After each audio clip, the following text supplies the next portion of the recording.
Hello किसान भाइयों, मालवा किसान चैनल में आपका स्वागत है। किसान भाइयों, आज हम इस वीडियो में बात करने वाले हैं नई अफीम नीति 2021-22 में जो सीपीएस सिस्टम आया है।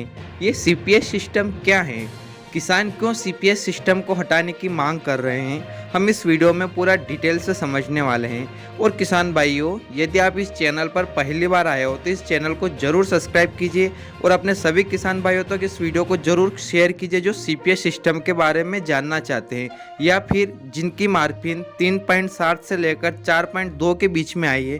उन किसान भाइयों के लिए सीपीएस सिस्टम को समझना बहुत ही जरूरी है। तो चलिए हम समझते हैं कि सीपीएस सिस्टम क्या है। सरकार ने 3.7 से लेकर 4.2 मार्जिन वाले को 5 आरी के पट्टे जारी कर रहे हैं।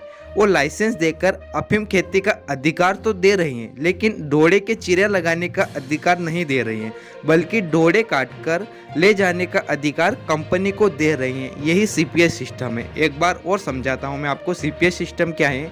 सरकार इस बार क्या कर रही है, जिन किसान भाइयों की मार्जिन 3.7 से लेकर 4.2 के बीच में बैठी हैं, उन किसान भाइयों को 5 आरी के पट्टे जारी कर रही है और लाइसेंस देकर किसानों को अफीम खेती का अधिकार तो दे रही है, लेकिन डोडे के चीरे लगाने का अधिकार नहीं दे रही है, बल्कि डोडे काटकर ले जाने का अधिकार कंपनी को दे रही है। इन सभी मांगों को लेकर किसान भाइयों का कहना है कि नई अफीम नीति में पट्टा वितरण का कार्य भले ही शुरू हो गया है, लेकिन नई नीति किसानों के गले अब तक नहीं उतर रही है। सबसे अधिक सीपीएस सिस्टम से अफीम काश्तकारों में आक्रोश है।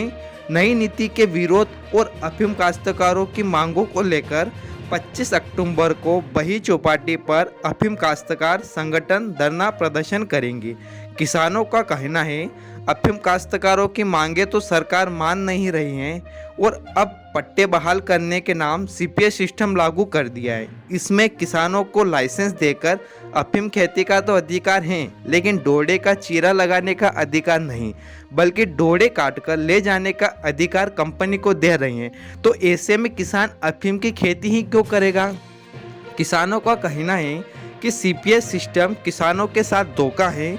पिछले सालों में मार्जिन में काटे गए पट्टे को बहाल करने के नाम पर यह सिस्टम लागू कर समझा दिया है, लेकिन इसमें किसानों को कितनी राशि मिलेगी और कौन डोडा ले जाएगा ये अभी तय नहीं। किसानों को इसमें डोडे पर चीरा लगाने का अधिकार भी नहीं दिया। नई नीति में सीपीएस सिस्टम किसानों के साथ धोखा है, इसे वापस लेने के लिए विरोध कर रहे हैं। अफीम किसानों की मांगों को दरकिनार कर नीति में सरकार ने किसानों को छला है। किसानों ने कहा है सीपीएस सिस्टम में कंपनी तय नहीं, लेकिन सरकार विदेशी कंपनी को वह देने जा रही है। जिले के अफीम विभिन्न कंपनियों को सौंपी जा रही है या फिर विदेशी कंपनियों को सौंपी जा रही है। नीति घटिया है, इसका हर स्तर पर विरोध किया जा रहा है। सिर्फ पट्टा नहीं कटे और पिछले कटे हुए पट्टे को बहाल करने के नाम पर समझा रहे हैं। असल में यह नीति काश्तकारों के लिए घटिया है। जब से मार्जिन आई है उस समय से ही किसान मार्जिन पद्धति को हटाने का विरोध कर रहा है। इस तरह की मांगे जो सरकार के सामने किसान रखना चाहते हैं, तो 25 अक्टूबर को मंदसौर में बही चौपाटी पर किसान एक धरना प्रदर्शन करेंगे। संगठन जो किसानों का संगठन है वो धरना प्रदर्शन करेंगे। और किसान भाइयों, मैं उम्मीद करता हूं कि मैंने आपको इस वीडियो में जो जानकारी दी है वो आपको अच्छी तरीके से समझ में आ गई होगी कि सीपीएस सिस्टम क्या है।